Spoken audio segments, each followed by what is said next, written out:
Dan saya juga berharap semua pemberian ibu itu ikhlas. Dan gak ada tuntutan untuk Arini ke belakangnya.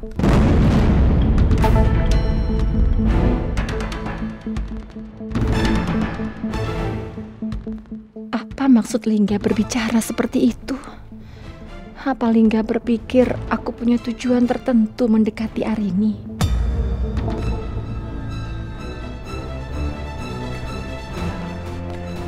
Kalau gitu saya pamit dulu, Bu. Ya. Terima kasih banyak ya, Bu. Sama-sama, Lingga. Assalamualaikum. Waalaikumsalam.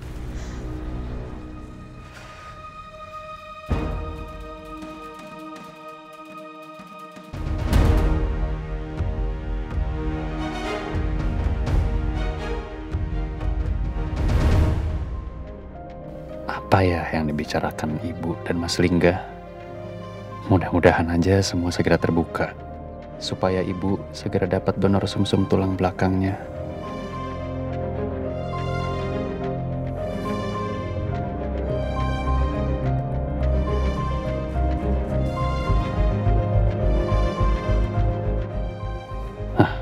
Mas Lingga udah keluar. Sepertinya pembicaraan mereka sudah selesai.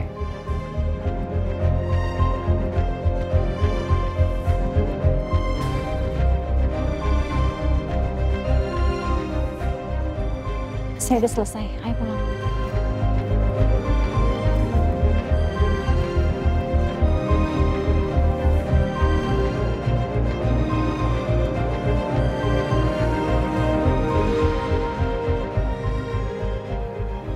Kok Ibu kelihatan sedih ya?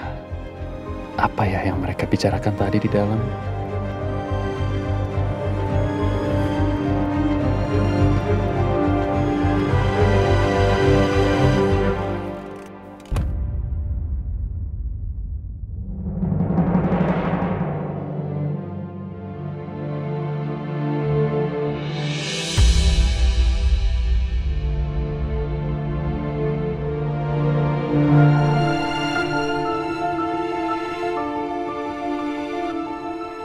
Nun sewu Ibu.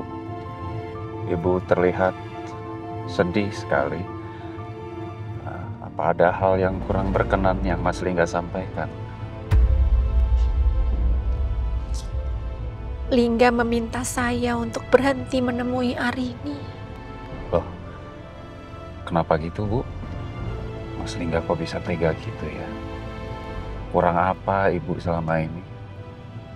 Padahal Ibu sudah sangat baik ke Mbak Arini dan juga ke Mas Lingga.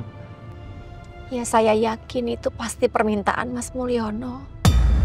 Kemarin kan mereka tahu kalau Arini itu digigit ular karena berusaha untuk menolong saya. Belum lagi Bara dan Nadia juga sempat bersikap kasar pada Arini. Mas Bara dan Mbak Nadia. Iya. Mereka sempat datang ke rumah sakit dan mereka menghina Arini di depan orang tuanya. Mungkin ya karena itu waktu saya telepon Arini kemarin, dia tidak mau angkat. Pasti dilarang sama Mas Mul. Dan sepertinya Lingga juga setuju dengan permintaan orang tua Arini. Karena dia mengkhawatirkan kondisi Arini yang sedang hamil.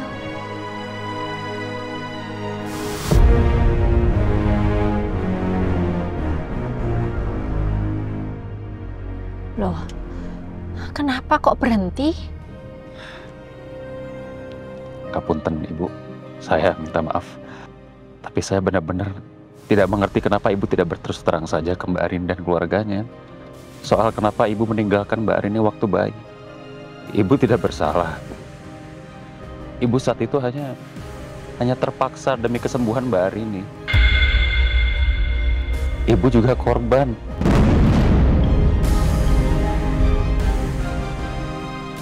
Ya tapi saya tidak punya bukti, Dirja. Saya tidak bisa buktikan apapun ke Arini dan ke Mas Mulyono. Kalau ini semua itu permintaan Kanjeng Ibu. Dan saya lakukan itu semata-mata karena saya hanya ingin anak saya itu sembuh. Jadi saya yakin kalaupun saya berusaha menjelaskan semuanya, Mas Mulyono pasti akan berpikiran kalau saya itu hanya berusaha mengarang cerita. Dan saya paham betul gimana hancurnya perasaan Mas Mulyono pada saat dia baca surat dari saya.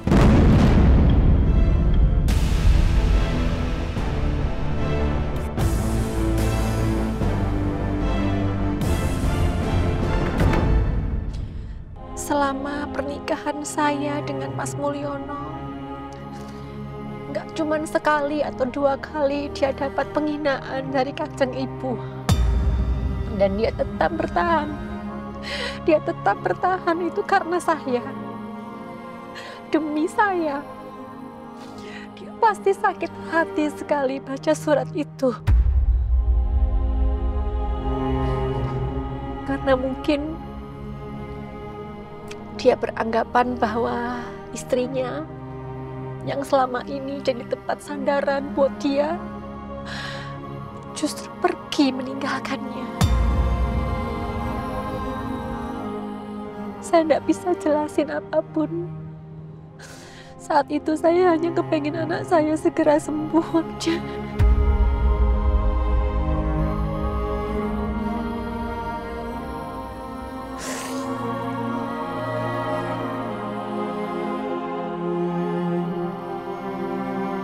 Kasihan ibu, karena perbuatan Kanjeng Ratu, dia harus menanggung semua penderitaan ini.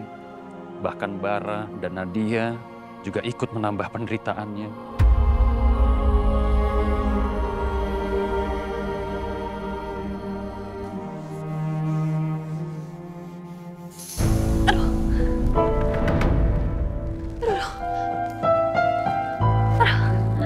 Tiba-tiba kencang gitu perut aku. Oke, udah tenang. Tarik nafas. Ya, tenang ya, baby bun. Assalamualaikum. Waalaikumsalam. Saya. Loh, kamu kenapa? Ini tiba-tiba perut aku kencang banget. Kayaknya baby bun kesempitan di dalam perut, Mas. Iya udah, kalau gitu kita ke rumah sakit aja ya. Kita ketemu sama dokter Livi. Iya. Kemarin kan kamu juga habis kena bisa ular. Tapi aku ada janji sih untuk ketemuan sama Widya sama Ajeng, Mas, di Lord of the Meat. Ketemunya kapan? Siang ini. Iya udah, kalau gitu kita berangkat ke dokternya sekarang aja ya. Biar setelah itu kamu bisa ketemu sama Widya dan Ajeng. Nanti aku yang antar. Oke. Yaudah, aku bikin jadwal dulu ya.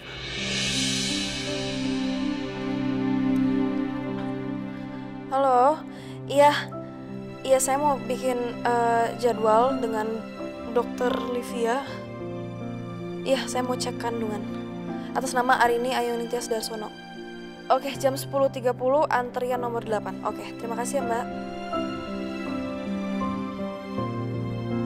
Maaf kalau aku terlalu paranoid, Rin.